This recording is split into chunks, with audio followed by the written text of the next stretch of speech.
जी, अस्सलामु अलैकुम वरहमतुल्लाहि वबरकातुहू। अल्हम्दुलिल्लाहि रब्बिल आलमीन, अल्लाहुम्मा सल्लि अला मुहम्मद व अला आलि मुहम्मद। सीरतुन नबी सल्लल्लाहु अलैहि वालैहि वसल्लम की क्लास नंबर 36 के साथ आज हम आपके साथ हाज़िर हैं। अपनी स्क्रीन पर आप आज की स्लाइड टॉपिक्स देख रहे होंगे। सबसे पहला जो टॉपिक आप देख रहे होंगे कि खैबर से वापसी पर फ़जर और बिलाल रज़ियल्लाहु तआला अन्हु। दरअसल ग़ज़वा खैबर और उसके बाद के वाक़यात हम डिस्कस कर चुके, और इसमें एक वाक़या ये बहुत इम्पॉर्टेंट था क्योंकि इसका हमारी लाइव्स से भी ताल्लुक़ है। हुआ ये कि नबी अलैहिस्सलाम खैबर से वापसी के ऊपर सफ़र के ऊपर चल रहे थे और मदीने की तरफ रुख था, वापस आ रहे थे, तो एक रास्ते में रात का वक्त आ गया। रात का वक्त आ गया और फजर का वक्त भी समझ लीजिए कुछ घंटों के या कुछ साथ के फ़ासले के ऊपर था। तो नबी अलैहिस्सलाम ने ऐलान किया कि कौन है जो ज़िम्मेदारी ले, जो हमें इस तरीके से उठा सके या हमारा पहरा दे और हम सो जाएं, कि वो हमें फ़जर के वक्त उठा दे या बेदार करे और हमारा पहरा दे। तो हज़रत बिलाल रज़ियल्लाहु तआला अन्हु ने इस ज़िम्मेदारी को अपने ज़िम्मे लिया और नबी अलैहिस्सलाम ने उनको मुकर्रर किया कि इस तरीके से वो पहरा भी दें और फ़जर के वक्त या उसके करीब हमें उठा भी दें। तो हज़रत बिलाल रज़ियल्लाहु अन्हु ने पहरा देना शुरू कर दिया मुसलमानों का। एक सवारी भी उनके पास थी। तो हुआ ये कि उन्होंने रात की नमाज़ भी इस दौरान पढ़ी, यानी नवाफिल वग़ैरह जो वो पढ़ते थे रात के वक्त। और फिर उसके बाद ये हुआ कि फ़जर का वक्त करीब करीब अभी था, यानी दाखिल नहीं हुआ था। तो उन्होंने क्या किया, अपनी सवारी को एक जगह पर रख के तो उसकी टेक लगाई, यानी जो उनका घोड़ा था या ऊँट था जो भी था उसके साथ टेक लगाई या उसके ऊपर सवार हुए और बैठे, और उसके साथ लेट के किसी जगह पे उन्होंने वेट करना शुरू किया कि जैसी फ़जर की अज़ान का वक्त हो जाए, क्योंकि उस वक्त ये होता था कि दूर देखा जाता था कि क्या इस वक्त आसमान के ऊपर क्या मनाज़िर चल रहे हैं और किस तरीके से फ़जर दाखिल हो रही है। ठीक है, उस वक्त घड़ियाँ या इस तरह के मामलात नहीं होते थे, सारी चीज़ें ऑब्ज़र्वेशंस के ऊपर होती थी। तो खैर हज़रत बिलाल उसका इंतज़ार करते करते उनकी आँख लग गई और वो सो गए। जब वो सो गए और बाकी सहाबा भी सो चुके थे, नबी अलैहिस्सलाम भी सो चुके थे, और हज़रत बिलाल रज़ियल्लाहु अन्हु जिनकी ज़िम्मेदारी थी उठाने के हवाले से या पहरे के ऊपर, वो भी सो चुके थे। तो हज़रत बिलाल रज़ियल्लाहु अन्हु भी सोए रह गए और नबी अलैहिस्सलाम को सबसे पहले अल्लाह ताला ने जगाया। धूप की तपिश आपके ऊपर पड़ी, फिर हज़रत बिलाल को नबी अलैहिस्सलाम ने उठाया या इनको आवाज़ दी। तो हज़रत बिलाल जो हैं वो भी परेशान हुए। तो नबी अलैहिस्सलाम ने उनसे पूछा ये क्या मामला हुआ। तो हज़रत बिलाल रज़ियल्लाहु अन्हु ने कहा कि उस ज़ात की कसम जिसके कब्ज़े कुदरत में आपकी भी जान है, यानी उसी ज़ात ने आपकी भी जान या आपको भी सुला दिया है जिसने हमें सुला दिया। और ये भी यहाँ तक कहा नबी अलैहिस्सलाम को कि मेरे माँ बाप आपके ऊपर कुर्बान। यानी एक किस्म की मिस्टेक थी, लेकिन बहरहाल नींद का गलबा हो गया था और उम्मत के लिए यहाँ पे एक बहुत बड़ा सबक मिलने वाला था कि अगर आप फ़जर के वक्त सो जाएँ तो आपने क्या करना है। और इवन ये सफ़र की वजह से थके भी हुए थे सारे मुसलमान, ठीक है। तो इसलिए एक बहुत बड़ा इशू ये भी था कि सफ़र की थकन की वजह से भी नींद का गलबा हज़रत बिलाल के ऊपर भी हो गया और बाकी भी जो सहाबा थे या नबी अलैहिस्सलाम थे उनके ऊपर भी। खैर उसके बाद ये हुआ कि नबी अलैहिस्सलाम ने फिर सहाबा को इकट्ठा किया और कहा कि अब यहाँ से सवारियाँ अपनी थोड़ी आगे बढ़ाओ।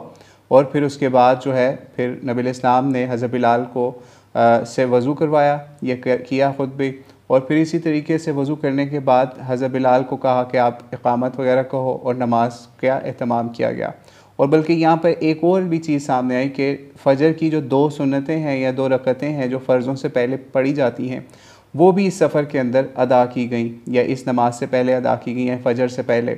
और नबी अलैहिस्सलाम ने मुकम्मल उसी तरीके से फ़जर की नमाज़ अदा की जिस तरीके से करते हैं।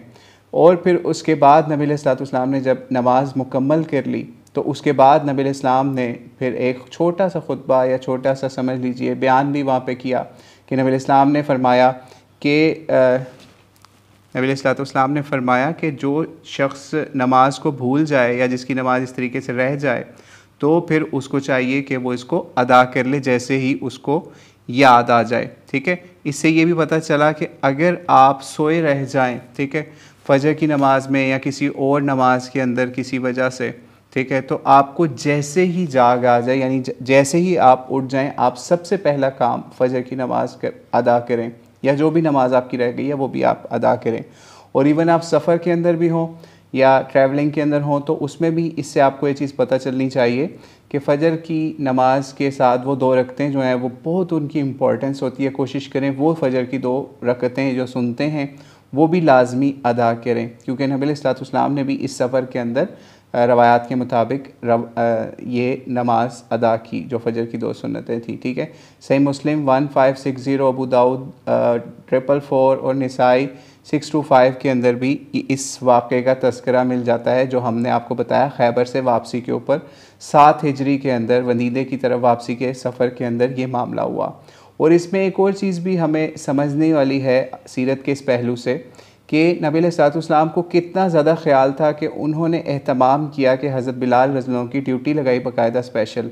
अब हमारे पास हमें ये देखना चाहिए कि हमारे पास कौन है जिसकी हम ड्यूटी लगाएं कि वो हमें फ़जर के अंदर उठा सके या और नमाज़ों के अंदर अगर हमें नमाज मिस होने का चांस हो। ठीक है, जैसे नबी अलैहिस्सलाम ने हज़रत बिलाल की ड्यूटी लगाई, तो इसमें आप अलार्म लगाएं या और मामलात करें, लेकिन इसमें एहतियात ये भी करें कि ये काम ना करें कि आप सारी रात नवाफिल अदा करते रहें और फ़जर के करीब जो है वो आपको इस तरीके से टेक लगाएं तो नींद आ जाए, जैसे हज़रत बिलाल रज़ियल्लाहु के साथ हुआ।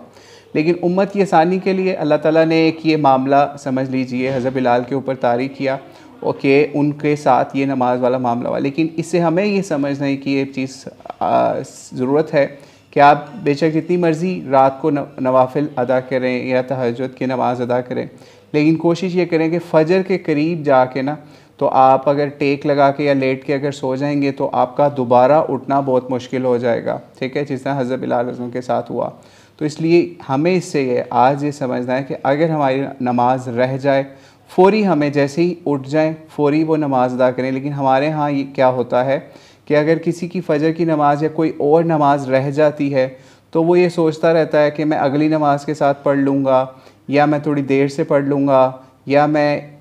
कज़ा कर लूँगा, मैं ये कर लूँगा, मैं वो कर लूँगा। सो उसके पास बहाने होते हैं और उठता है, उसके बाद वो मोबाइलों पे या अपने जो भी काम काज हैं उसमें लग जाता है और नमाज वहीं की वहीं रह जाती है। लेकिन नबी अलैहिस्सलाम की सीरत के इस पहलू से आज हमें समझना है कि हमें नमाज जो है उसको फ़र्स्ट प्रायोरिटी के ऊपर रखना है, चाहे आप सफ़र में हो चाहे कहीं पे भी आप गए हों। ठीक है, अब हम सेकंड पॉइंट के ऊपर चलते हैं। आप देख रहे होंगे सरिया हज़रत अबू बकर सिद्दीक़ रज़ियल्लाहु अन्हु। ये 7 हिजरी के अंदर ही एक नबी अलैहिस्सलाम ने सरिया या एक छोटी जंग के लिए हज़रत अबू बकर सिद्दीक़ को एक लश्कर का अमीर बनाया और बताया जाता है ऑलमोस्ट 30 के करीब लोग थे उसके अंदर। और नबी अलैहिस्सलाम ने आपको बनी फ़ज़ारा के कबीले की तरफ भेजा। ठीक है, और इसमें सलमा बिन अक्वा भी आपके साथ थे। ठीक है, और वहाँ पे छोटी बैटल भी हुई जहाँ पे ये मामला भी हुआ जब अटैक किया गया। और अटैक की वजह ये थी कि ये मुसलमानों के ख़िलाफ़ साजिशें किया करते थे और उन पर अटैक की और प्लानिंग भी कर रहे थे। इस वजह से बजाय इसके कि वो मदीने के ऊपर अटैक करने आते, तो इसलिए ऑफेंसिवली इनके ऊपर अटैक किया गया और इनको वहीं पे समझाने के लिए या इनके ऊपर इस्लाम की हुकूमत नाफिज करने के लिए नबी अलैहिस्सलाम की टेरिटरी को उन इलाकों के अंदर जहाँ बनी फ़ज़ारा थे वहाँ तक भी एक्सपैंड करने के लिए ये काम किया गया और उनको समझाने के लिए कि वो इस्लाम की दावत को अगर एक्सेप्ट नहीं करते तो हमारे साथ लड़ाई झगड़ा भी ना करें। ठीक है, इनके ऊपर किसी किस्म की कोई सख्ती नहीं की गई कि इस्लाम कबूल कर लो नहीं तो आपको हम मार देंगे, इस तरह का कोई मामला नहीं हुआ। ठीक है, तो इस तरीके से फिर नबी अलैहिस्सलाम ने जब हज़रत अबू बकर सिद्दीक़ को अमीर बना के भेजा तो यहाँ पे कुछ माल गनीमत भी हाथ में आया और बहुत से कैदी भी जो हैं वो हाथ में आए। खैर यहाँ से मुसलमान जो हैं हज़रत अबू बकर सिद्दीक़ भी एक समझ लीजिए फ़ातह की हैसियत से मदीने वापस लौटे। और इसमें एक मामला ये भी हुआ कि इसी रेड के अंदर या इसी जंग के अंदर जो कि बनी फ़ज़ारा के ऊपर हज़रत अबू बकर सिद्दीक़ की सरबराही में भेजी गई, तो इसमें बहुत से कैदियों के साथ साथ एक बहुत खूबसूरत औरत जो थी वहाँ पे अरब की थी, वो भी इन कैदियों के अंदर आई। तो इन जो भी खूबसूरत औरतें या जिस तरह की भी औरतें आती थी उनको एज़ बांदी या एज़ ग़ुलाम या फिर उनको यूटिलाइज़ किया जाता था मुख्तलिफ़ कामों के अंदर। ठीक है, जब वो वापस आया, ये सारा लश्कर वापस आया, ऑलमोस्ट 30 के करीब लोग थे जिसके अंदर मुसलमान भेजे गए थे हज़रत अबू बकर सिद्दीक़ रज़ियल्लाहु अन्हु की सरबराही के अंदर। लेकिन इन्होंने माल गनीमत पहले ही तकसीम कर लिया। ठीक है, यानी बजाय इसके कि वापस आके तकसीम करते वहीं कर दिया। लगता है ऐसी है कि हज़रत अबू बकर सिद्दीक़ को इस चीज़ के ऊपर अपॉइंट किया हुआ था तो उनकी इस पर ज़िम्मेदारी थी। लेकिन वो एक ख़ास औरत जो है ना बताया जाता है बहुत खूबसूरत औरत थी। उसमें फिर उसका ये हुआ कि नबी अलैहिस्सलाम ने फिर उनके बारे में कहा उस औरत को कि ये हमें आपने माल गनीमत की बजाय इसको वापस कर दो, ठीक है। नबी अलैहिस्सलाम ने फिर उस औरत के को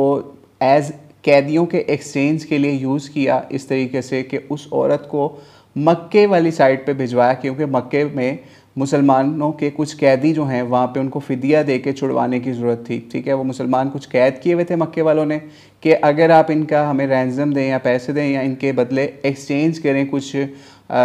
जो ग़ुलाम हैं या बांदियाँ हैं तो फिर हम इनको छोड़ेंगे। तो फिर उस औरत या और ग़ुलामों को भेज के मुसलमान कैदियों को वहाँ से छुड़वा लिया गया, ठीक है। तो इसमें एक और मामला भी ये हुआ कि जिस सहाबी के पास ये औरत आई, यानी कि जिनको माल गनीमत में से हिस्सा मिला इस औरत की सूरत में,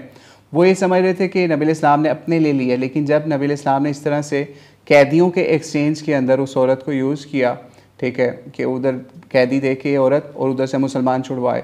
तो फिर उनके जहन से बात क्लियर हुई कि नबी इस्लाम ने इसको अपने लिए नहीं मांगा था बल्कि इस तरीके से मुसलमान कैदियों को छुड़वाने के लिए मांगा था, ठीक है। और यहाँ पे एक और चीज़ जो हम पहले भी कुछ एपिसोड्स के अंदर बता चुके कि उस वक्त अरब का और पूरी दुनिया का ये रवाज था कैदियों के हवाले से, ठीक है। जो भी जंगों के अंदर कैदी होते थे, चाहे वो आदमी हों चाहे औरतें हों, उनको यूटिलाइज़ किया जाता था, ना कि उनको जेलों के अंदर भर के, जिस तरह आज मॉडर्न दौर के अंदर आप देखते हैं कि अब वो ग़ुलामी वाला सिस्टम तो ख़त्म हो चुका है। नहीं तो पहले अमेरिका में, अफ्रीका में, यूके में हर तरफ ग़ुलामों की मंडियाँ लगती थी। जो भी जंगों के कैदी होते थे, चाहे वो औरतें हों, चाहे वो बच्चे हों, चाहे वो आदमी हों, चाहे बूढ़े हों, उनकी मंडियाँ लगा करती थी और उनसे फिर ये लोग काम लिया करते थे। यानी ये इस्लाम का कोई निज़ाम नहीं था कि उसने आके कोई ग़ुलामी का सिस्टम दिया, ये उससे पहले से चल रहा था, ठीक है। ख़त्म ये अब से समझ लीजिए 100 साल के करीब हुआ अरसा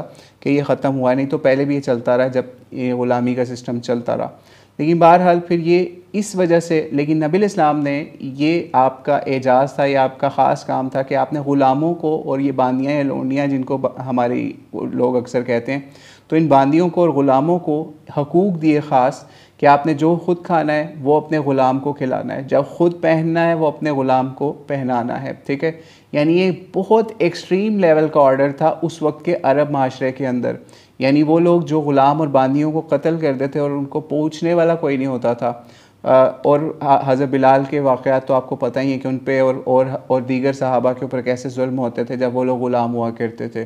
तो फिर नबी इस्लाम ने इस कल्चर को काफ़ी ज़्यादा डाउन या डिग्रेड करके इस्लाम की उसके ऊपर समझ लीजिए कुछ चीज़ें अप्लाई की, जिसकी वजह से ग़ुलामों को स्पेशल हुकूक दिए गए, ठीक है। तो इसलिए आपने कभी ये नहीं सोचना कि इस्लाम ने लोगों को ग़ुलाम बनाया था, ये ग़ुलाम पहले से थे, इस्लाम ने तो आके इन ग़ुलामों को आज़ाद करवाया। मिसाल है कि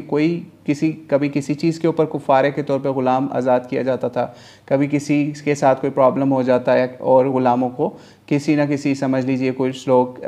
और मामलात के अंदर आज़ाद कर दिया करते थे। लेकिन नबी इस्लाम ने इसको समझ लीजिए एक लेजिस्लेट करके इसको मज़ीद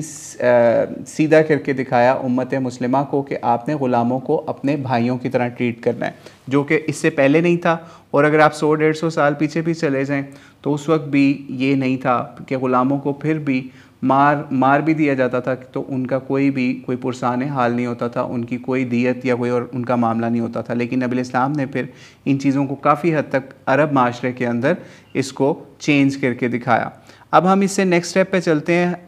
आप उमर रज़ियल्लाहु अन्हु देख रहे होंगे, बनी हवाज़न लिखा हुआ है। ये मामला ये हुआ कि सरिया हज़रत अबू बकर सिद्दीक़ के बाद नबी अलैहिस्सलाम ने हज़रत उमर को एक सरिया के लिए भेजा, जिसको सरिया उमर भी कहते हैं या सरिया बनी हवाज़न भी कहते हैं। इसके अंदर भी 30 लोग हज़रत उमर रज़ियल्लाहु अन्हु की कमांड के अंदर दिए गए। हज़रत उमर को इनका अमीर बनाया गया और मदीने से तकरीबन 4 मील के फ़ासले के ऊपर ये जगह थी, ठीक है। वहाँ पे इनको अटैक करना था। यहाँ से भी पता चला कि कोई एक लश्कर तैयार हो रहा है मदीने के ऊपर अटैक करने के हवाले से, ठीक है। लेकिन काफ़ी छोटा लश्कर था काफ़ी, लेकिन हज़रत उमर जब इस पर अटैक करने गए तो वहाँ पे कोई ख़ास जो है वो लड़ाई नहीं हुई बहरहाल। लेकिन हज़रत उमर जो है वो एज़ फ़ातह के तौर पे इसी लश्कर को लेके वापस लौटे। तो लोगों ने भी कहा, कोई ख़ास गनीमत वगैरह भी हाथ नहीं आई थी, तो अक्सर लोगों ने कहा हज़रत उमर को कि ये आप इतनी दूर गए और कार्रवाई करके आए 4 मील के फासले पे, लेकिन आपके हाथ कुछ भी नहीं आए, यानी ज़्यादा माल गनीमत या और मामलात नहीं आए, कोई बड़ी फ़तह नहीं नसीब हुई। तो हज़रत उमर रज़ियल्लाहु अन्हु ने बड़ा ज़बरदस्त वहाँ पे जवाब दिया कि मैं कोई वहाँ पे इस काम के लिए नहीं गया था कि कोई बड़ी गनीमत या बड़ी चीज़ें, मैं तो सिर्फ नबी अलैहिस्सलाम का एक ऑर्डर था, उसको ओबे करते हुए वहाँ पर गया था, ठीक है, जो कि नबी अलैहिस्सलाम ने मुझे बनी हवाज़न की सरकशी के लिए, जो सरकश हो रहे थे तो उनकी सरकोबी के लिए भेजा था, उसकी मैंने हुक्म की तामील की। तो इससे भी पता चलता है कि सहाबा जो हैं वो माल गनीमत के लिए या इन चीज़ों के लिए नहीं लड़ा करते थे, वो दरअसल नबी अलैहिस्सलाम के हुक्म के ऊपर अमल करते हुए और इस्लाम के झंडे को मुख्तलिफ़ इलाक़ों के अंदर लहराने के लिए या उसका पैगाम पहुँचाने के लिए या वहाँ पे अमन कायम करने के लिए जाया करते थे। और इस तरीके से हज़रत उमर रज़ियल्लाहु अन्हु ने भी यही काम किया। फिर इसके आगे आप देख रहे होंगे सरिया, लास्ट थर्ड पॉइंट के ऊपर आप देख रहे होंगे सरिया अब्दुल्ला रवाहा। सरिया लास्ट पॉइंट है सरिया अब्दुल्ला रवाहा, अब्दुल्ला बिन रवाहा रज़ियल्लाहु ताला अन्हु। ये भी एक जलीलुल क़दर सहाबी थे। इनका ये मामला हुआ कि एक बंदा था जो ज्यू था, ठीक है। ग़ज़वा खैबर के बाद बहुत से ज्यूज़ जो हैं वो तो मुसलमानों के ताबे आ गए हुए थे, उन्होंने जिज़िया देना शुरू कर दिया था और वो सारी चीज़ें हम पहले बता चुके। लेकिन ये एक ज्यू था जिसका नाम था यसीर बिन निज़ाम, ठीक है। यसीर बिन निज़ाम जो था, ये ज्यू एक ऐसा ज्यू था जिसने एक लश्कर तैयार करना शुरू कर दिया, यानी मुसलमानों के ऊपर या मदीने के ऊपर अटैक करने के लिए एक लश्कर तैयार करना शुरू किया और खैबर और मुख्तलिफ़ जगहों के ऊपर ये बंदे अपने वहाँ से कैप्चर करके तो उनको लश्कर कशी के लिए तैयार कर रहा था, ठीक है। नबी अलैहिस्सलाम को ये ख़बर पहुँच गई कि इस तरीके से यसीर बिन निज़ाम यहूदी जो है वो एक लश्कर तैयार कर रहा है। फिर नबी अलैहिस्सलाम ने हज़रत अब्दुल्ला बिन रवाहा रज़ियल्लाहु अन्हु को एक छोटी जंग के लिए एक छोटा लश्कर, जो बताया जाता है 30 सवार मुजाहिदीन के ऊपर मुश्तमिल था, वो भी तैयार करके भेजा। और फिर इसके बाद जब ये वहाँ पहुँचे जिस जगह पे इनको पता था कि वहाँ पे ये छुपे हुए अपना लश्कर तैयार कर रहे हैं यसीर बिन निज़ाम, तो वहाँ से ये भाग के खैबर वाली तरफ चला गया कि मुझे खैबर से पनाह मिल जाए। लेकिन खैबर वालों से क्योंकि अब मुसलमानों के मुआहदे थे और वो जिज़िया भी दे रहे थे, तो वो उन्होंने फिर इनको ख़ास कोई लिफ्ट नहीं करवाई। फिर इसके बाद ये फ़दक के पास कहीं और भी जगहों पे भी भागे। लेकिन फिर हुआ ये कि अब्दुल्ला बिन रवाहा ने इनको एक जगह पे क़रक़रा इलाके के पास जाके पा लिया और इनसे नेगोशिएशंस हुई, इनसे बातचीत शुरू हुई। लेकिन इस बातचीत के अंदर अचानक लड़ाई शुरू हो गई। लड़ाई इस तरह शुरू हुई कि अब्दुल्ला बिन रवाहा के ऊपर इन्होंने डंडे से अटैक कर दिया, ठीक है, और इनको ज़ख्मी भी कर दिया। अब्दुल्ला बिन रवाहा की काफ़ी ब्लीडिंग शुरू होगी सर के ऊपर से या चेहरे के ऊपर से। तो फिर ये हुआ कि जो और सहाबा साथ थे उन्होंने फ़ौरी इसके लश्कर के ऊपर अटैक किया और जंग शुरू होगी बाकायदा, ठीक है। तो इस यसीर बिन निज़ाम को और इसके जितने भी साथी थे उन सब को मार दिया गया, ठीक है, क्योंकि इन्होंने बगावत की थी। हालांकि ज्यूज़ जो हैं उनके साथ मुआहदा हो चुका था, लेकिन फिर भी यसीर बिन निज़ाम जो है वो बाज नहीं आ रहा था शरारतों से या मुसलमानों के ऊपर अटैक करने की तैयारी से। तो इस तरीके से जब अब्दुल्ला बिन रवाहा ज़ख्मी हालत में मदीने वापस आते हैं और फ़तह करके आते हैं, यानी वो यसीर बिन निज़ाम का लश्कर ख़त्म करके नबी इस्लाम की खिदमत में हाज़िर होते हैं और बाकी किसी मुसलमान को बताया जाता है कोई चोट या कोई ख़राश भी नहीं पहुंची, सिर्फ यसीर बिन निज़ाम जो हैं इनके साथ ये मामला हुआ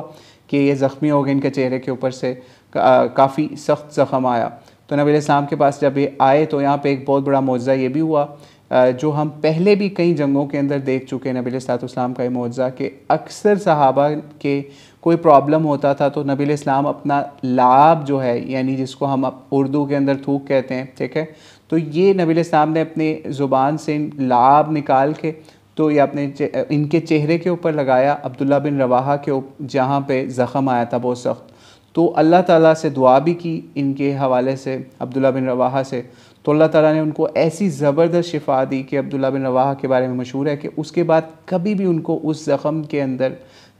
वफ़ात तक कभी भी दर्द नहीं हुई उस ज़ख़म के अंदर, उनका ज़ख़म भी बहुत जल्दी वो ठीक हो गया।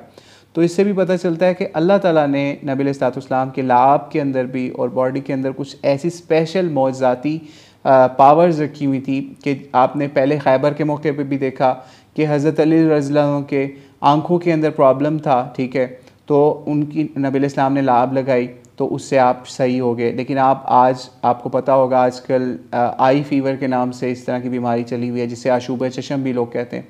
तो उस वक्त हज़रत अली के ऊपर ये मामला हुआ तो नबी इस्लाम ने अपने लाभ से उनको ठीक कर दिया। और भी कई मामलात के अंदर ऐसे लाभ को यूज़ किया गया तो नबी इस्लाम के लाभ की वजह से सहाबा को मुख्तलिफ़ मकामात के ऊपर शिफा हुई। और फिर इसके बाद हम आगे चलते हैं। आप लास्ट पॉइंट देख रहे होंगे बशीर बिन साद। बशीर बिन साद भी नबी अलैहिस्सलाम के जलीलुल क़दर सहाबा में से थे, खज़रज में से अंसारी सहाबी में थे, ठीक है। इनको नबी अलैहिस्सलाम ने इसी तरीके से 30 मुजाहिदीन का एक लश्कर दिया और इनको बनी मुर्रा के ऊपर अटैक करने के हवाले से भेजा ताकि वहाँ जाएं। ये फ़दक के करीब का इलाका था, ठीक है। खैबर के बाद एक इलाका आता है फ़दक, तो उसके करीब ये अपने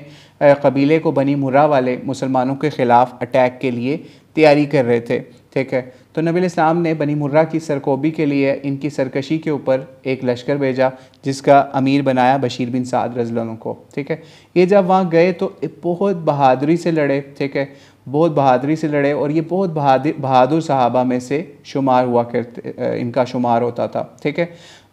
फिर इसमें एक मामला ये हुआ कि जब ये कबीले वालों को काबू भी कर लिया, ठीक है, और उसके बाद जब ये काबू करने के बाद नबी इस्लाम के पास ये अब्दुल्ला बिन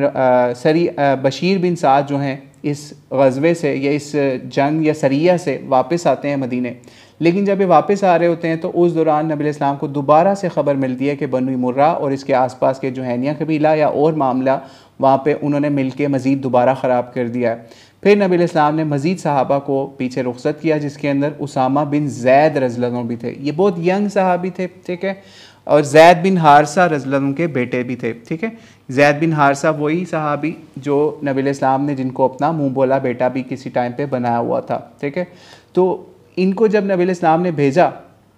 और भी सहाबा थे, अंसारी सहाबा भी थे, तो वहाँ पे इन्होंने बहुत ज़बरदस्त फ़ाइट की, हज़रत उसामा बिन ज़ैद ने भी और सहाबा ने भी, और इनको फिर समझ लीजिए कि अपने काबू में कर लिया उस कबीले वालों को। यहाँ पे लेकिन एक ये मामला हुआ जिस वक्त ये फ़ाइट हो रही थी और फ़ाइट बहुत पीक पे थी। एक बंदा था जिसका नाम मुरदास या कुछ इस डिफरेंट बताया जाता है, उसका एग्जैक्ट नाम नहीं हमारे जहन में इस वक्त। वो भी बहुत ज़बरदस्त फ़ाइट भी कर रहा था, मुसलमानों को क़त्ल भी कर रहा था, ठीक है।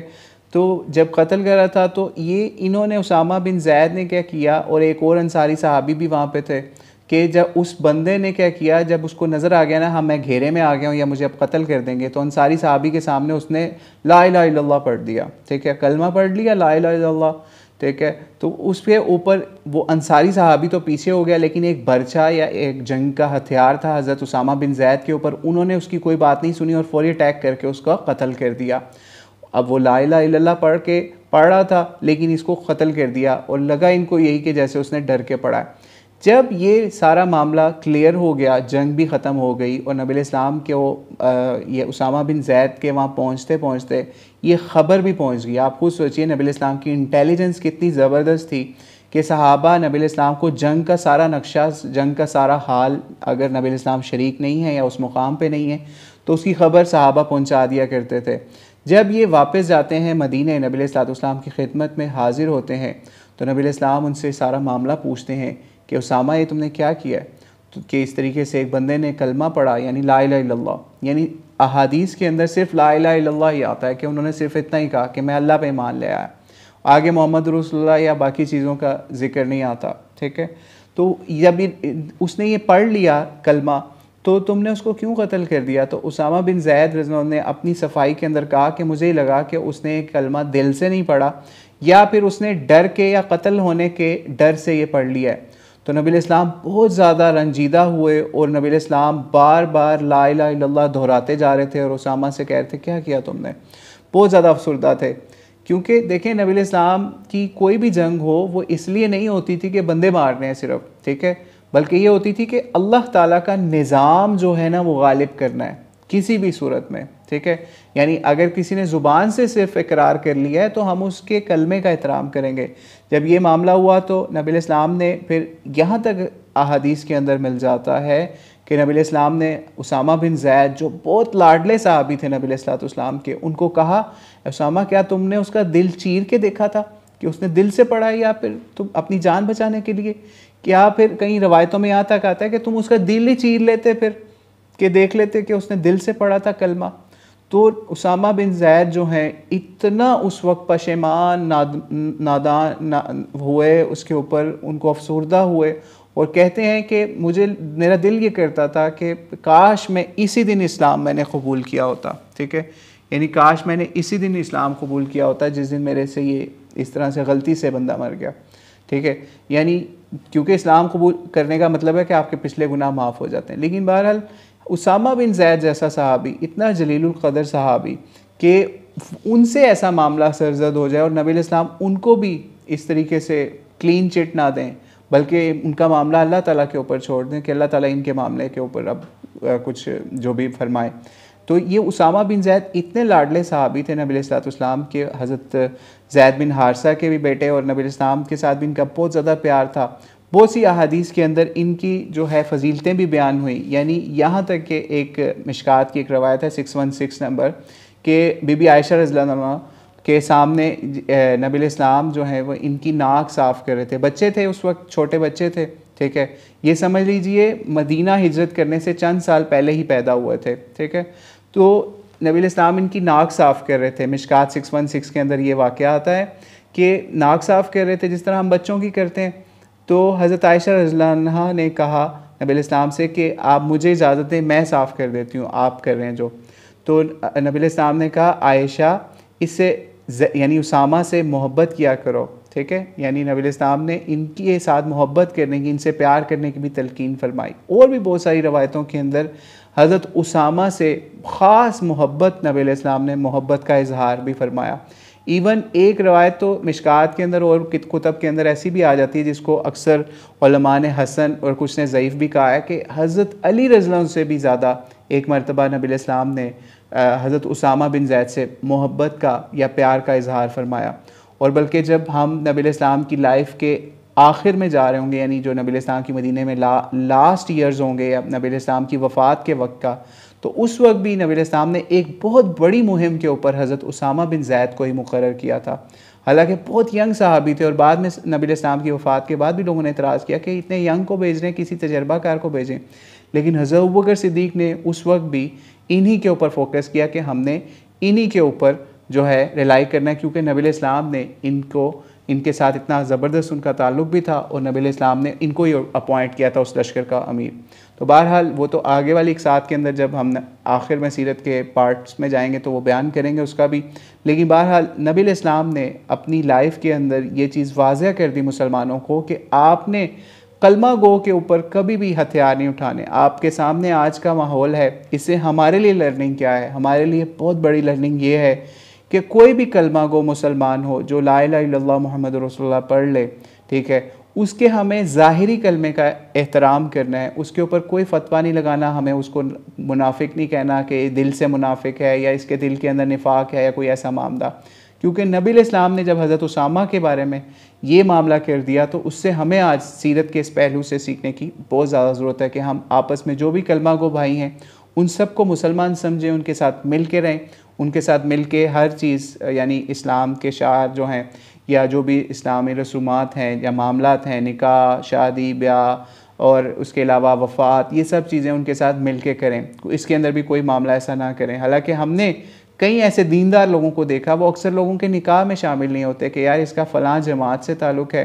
हालांकि वो जमात उस जमात की किसी ने तकफ़ीर नहीं की होती, मुसलमान उम्मत ने उसकी जमहूरी तौर पे तकफ़ीर नहीं की होती, या ना वो कादियानी होते हैं, ना कोई उनके साथ कोई और गलत मामला होता है, लेकिन फिर भी उनकी किसी एक छोटे से मामले के ऊपर जाके उनके निकाह में शरीक नहीं होंगे, उनके जनाजे में शरीक नहीं होंगे। यानी क्या मामला है ऐसा, ठीक है। तो इसलिए हमें किसी के भी कलमे का एहतराम करना है। बल्कि इवन यहाँ तक कि नबी अलैहिस्सलाम ने अपने अक्सर इरशादात के अंदर ये बात कही, जैसे एक इरशाद बड़ा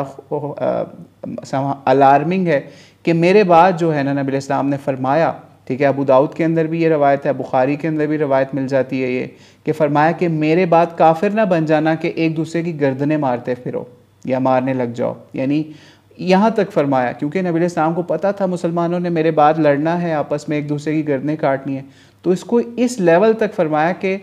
कहीं काफिर ना बन के एक दूसरे को मारते फिरना। ज़ाहिरी बात है एक मुसलमान दूसरे को मार रहा है तो वो अल्लाह ताला के अहकामात को तोड़ के ही एक दूसरे को कत्ल कर रहे ना। तो इसलिए बल्कि एक और मामला ये हुआ कि अक्सर रवायतों के अंदर यहाँ तक आता है जब मुसलमानों की बाद में लड़ाइयाँ हुई आपस में, तो हज़रत साद रज़ियल्लाहु अन्हु को अक्सर लोग कहते थे कि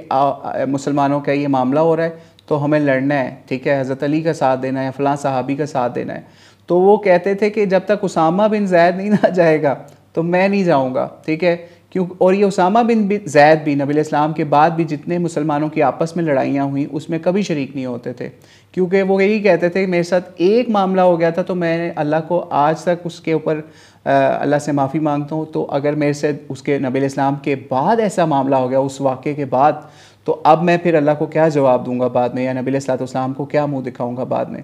तो इससे हमें ये भी पता चलता है कि हमें एक दूसरे के ऊपर तलवार सोनते हुए या गन सोनते हुए, यानी गन उसके सामने करते हुए, इवन यहाँ तक नबी इस्लाम के इरशादात से पता चलता है कि एक मुसलमान को मारना तो दूर की बात, उसकी तरफ आप कोई हथियार भी पॉइंट आउट नहीं कर सकते, यानी मजाक में भी, ठीक है। यानी अगर आपने मजाक में किया और शैतान आपको आपके जहन को ख़राब करके उसके ऊपर अटैक करवा दे तो आप क्या करेंगे। और ऐसे ही होता है, अक्सर लोग गन्स जो हैं आज के ज़माने के अंदर साफ़ कर रहे होते हैं और एक दूसरे की तरफ पॉइंट करके सफाई कर रहे हैं या उसको डराने की कोशिश करते हैं और गलती से गन चल जाती है, ठीक है। तो हमें उससे पता चलता है कि फिर हमें इन चीज़ों से दूर रहना है, यानी इस तरह दूर रहना है कि अपने मुसलमान भाई की तरफ गन हो, आज कोई भी लेटेस्ट वेपन हो, उसको पॉइंट भी नहीं करना उसकी तरफ, यानी उसका इशारा भी नहीं करना, चाहे छुरी हो, चाकू हो, किसी चीज़ का भी, कि कहीं उसके कोई भी नुकसान ना उससे हो जाए, ठीक है। तो इससे हमें बहुत इम्पॉर्टेंट लेसन आज मिला कि हमें मिसाल के तौर पे हम किसी ऐसे इदारे के अंदर चले जाते हैं, आर्मी के अंदर चले जाते हैं, और हमें या फिर किसी भी पुलिस में चले जाते हैं और हमें ये ऑर्डर मिल जाता है कि आगे आपका मुसलमान भाई है, ठीक है, नमाज़ पढ़ रहा है और उसका कोई जुर्म भी नहीं है, उसने किसी मुसलमान को कत्ल भी नहीं किया, किसी को का मारा भी नहीं है, ठीक है। एक तो है ना कि कोई चोर है, डाकू है, लुटेरा है, उसको आप उसके ऊपर पुलिस की तरफ से या गवर्नमेंट की तरफ से इनाम रखा जाता है कि लोगों को बचाने के लिए इसको मारना है। लेकिन अगर पता चल जाता है कि एक मस्जिद है, ठीक है, और वहाँ पे बच्चे कुरान पढ़ रहे हैं, नमाज़ें पढ़ रहे हैं और ला इलाहा इल्लल्लाह का विर्द कर रहे हैं और आपको पता है, तो आपको ऐसे ऑर्डर मानने से इनकार कर देना है, क्योंकि अगर आप वो इनकार नहीं करेंगे तो आपको फिर कल को अल्लाह ताला को जवाब देना पड़ जाएगा, ठीक है। तो इसलिए बहुत ज़्यादा एहतियात करनी है किसी भी हवाले से। इवन एक दफ़ा तो नबी इस्लाम ने यहाँ तक फरमाया, सुनन नसाई की रवायत है 4133, उसके अंदर ये भी आपने फरमाया कि मैं तुम्हें इस हाल में ना पाऊँ कि तुम मेरे बाद काफिर बन जाओ और एक दूसरे की गर्दनें काटो या किसी शख्स को इसके बाप या भाई के जुर्म में गिरफ्तार कर लो या उसको मार ना दो, ठीक है। और कमा क़ाल अलैहिस्सलाम, यानी इससे भी हमें पता चल गया, लेट से जैसे हमारे ख़ानदानों के अंदर दुश्मनियाँ होती हैं, वो एक किसी के भाई को मार देता है, अगले दूसरा किसी को मार देता है, यानी लड़ाई किसी से हुई, आगे से कत्ल और लोगों को करना शुरू कर देते हैं उसी की ख़ानदान को, और वो दुश्मनियाँ ख़ानदानों में कहाँ की कहाँ ट्रैवल करती जाती हैं, क्योंकि हमने नबी अलैहिस्सलाम की लाइफ को नहीं पढ़ा, ना ही अपने बच्चों को पढ़ाया, ना ही अपने बड़ों को समझाया इस हवाले से कि भाई जिसने किया जुल्म उस तक ही रहो, उसके ऊपर ही कानून के ज़रिए से गिरफ्त करने की कोशिश करो, या अगर कानून भी नहीं तो फिर ज़्यादा से ज़्यादा एक ही बंदे का बंदा मर गया, ठीक है, ख़त्म, उसके बाद ये ना करो कि आप उसके ऊपर फिर बाकी उसका पूरा ख़ानदान मारना शुरू कर दो, उसके बीवी बच्चे भाई बहन माँ बाप उनके ऊपर चले जाओ। या फिर आज जिस तरीके से सियासत के अंदर होता है या फिर जिनका बस चलता है कि अगर कोई एक बंदा किसी पार्टी से ख़ास ताल्लुक़ है तो उसका पूरा घर गायब कर देते हैं, उसका पूरा घर उठा देते हैं। तो ये मुसलमानों का शेवा नहीं है। नबी अलैहिस्सलाम की सीरत से हमें आज ये पता चल गया कि हमें कलमा गो का कितना एहतराम करना है कि वो जितना मर्ज़ी आपके सामने मुसलमानों को मारने वाला भी हो, कत्ल करने वाला भी हो, लेकिन फिर जब वो इस्लाम की तरफ अचानक कलमा पढ़ लेता है तो उसके हमें इस्लाम का जो है वो हमें उसका पास रखना है। और एक और बड़ी अलार्मिंग हदीस है नबी इस्लाम की, जिसके अंदर एक सहाबी ने नबी इस्लाम से ये पूछा, सही बुखारी के अंदर है 4019 नंबर, वो भी इसी हवाले से है, ठीक है। वो इतनी अलार्मिंग है कि एक सहाबी ने जब इस तरह के मामला देखे ना मुसलमानों के अंदर कि अगर कोई इस तरह बंदा कत्ल हो जाए तो उसका क्या मामला है, तो उसने नबी इस्लाम के पास आए वो सहाबी और नबी इस्लाम के सामने एक सिनेरियो डेवलप किया और कहा कि या रसूलुल्लाह सल्लल्लाहु अलैहि वसल्लम, अगर मैं किसी बंदे से लड़ रहा हूँ, ठीक है, और वो बात इतनी पहुँच जाए कि वो मुझे कत्ल करने की बजाय मेरा हाथ काट देता है या मेरी बाजू काट देता है, और वो बाजू काटने के बाद फिर किसी दरख्त के पीछे हो जाता है और उस दरख्त के पीछे खड़ा होके जो है ना मेरे से डर के या जैसे भी वो कलमा पढ़ना शुरू कर देता है या अल्लाह ताला के ऊपर ईमान ले आता है, तो अब मैं क्या करूँ? मैं फिर भी उसे कत्ल कर दूँ? ऐसा सिनेरियो बना के दिखाया कि एक बंदे का हाथ या बाजू काट दिया, मुसलमान की बाजू काफिर ने काट दी है और वो फिर अपने आप को बचाने के लिए कलमा पढ़ लेता है, तो अब मैं क्या करूँ? नबी इस्लाम ने कहा ला तक़्तुलहू, यानी आपने उसको नहीं मारना, आपने उसको कत्ल नहीं करना। इस सहाबी ने फिर सिनेरियो डेवलप करके नबी इस्लाम के सामने रखा। नबी इस्लाम को कहा कि मेरा कहने का मतलब ये है कि वो बंदा मुझे कत्ल करने वाला था, मेरा हाथ भी काट दिया और हाथ काटने के बाद उसने क्या किया, फिर मुझे मैं उसके ऊपर काबू पा के मैं उसको मारने लगा तो मुझे उसने कलमा पढ़ लिया दरख्त के पीछे छुप के अपनी जान बचाने के लिए, यानी दरख्त के पीछे इसीलिए छुपा ना कि मैं उसे मारूँ ना, तो फिर भी मैं उसे मार दूँ। यानी दोबारा बड़ा सीन क्रिएट करके नबी इस्लाम को ये बताया कि क्या फिर भी मैं उसको मार दूँ, ना मारूँ? ठीक है, तो नबी इस्लाम ने फिर वही जवाब दिया कि आपने उसको कत्ल नहीं करना, और फिर एक्सप्लेन मज़ीद करके बताया सही बुखारी की 4019 नंबर रवायत के अंदर कि अगर तुमने उस शख्स को कत्ल कर दिया ना जिसने आपका हाथ बाजू भी काटा, आपको नुकसान भी पहुंचाया हुआ और कलमा पढ़ लिया उसने अचानक, तो अगर आपने उसके कलमे पढ़ने के बावजूद उसको कत्ल कर दिया ना, तो आप उसकी स्टेज पे वापस चले जाओगे और वो आपकी स्टेज पे हो जाएगा। यानी वो काफिर था पहले, आप उसकी स्टेट पे चले जाओगे और वो मुसलमान के तौर पे शहीद होके मरेगा और आप जो है एज कातिल और काफिर डिक्लेयर हो जाओगे उसके ऊपर। यानी औकमा क़ाल अलैहिस्सलाम, मफहूम ये है कि इतनी सख्ती नबी इस्लाम ने कलमे के हवाले से कही। ठीक है, यानी आप ये सोचिए कि कल अगर ये आज काफिरों को ये चीज़ें पता चल जाएं, उनको पता चलनी चाहिए, ठीक है, कि मुसलमानों ने अल्लाह ताला के निज़ाम के लिए, अल्लाह ताला के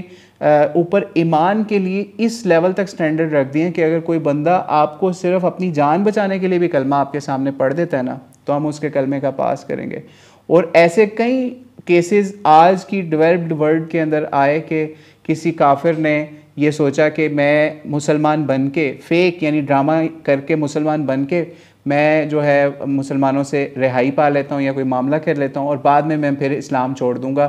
सिर्फ वहाँ से निकलने के लिए। लेकिन हुआ ये कि जब उन्होंने ऐसा किया और उन लोगों ने नबी इस्लाम की सीरत के ऊपर चलते हुए उस काफिर को छोड़ दिया या माफ़ कर दिया,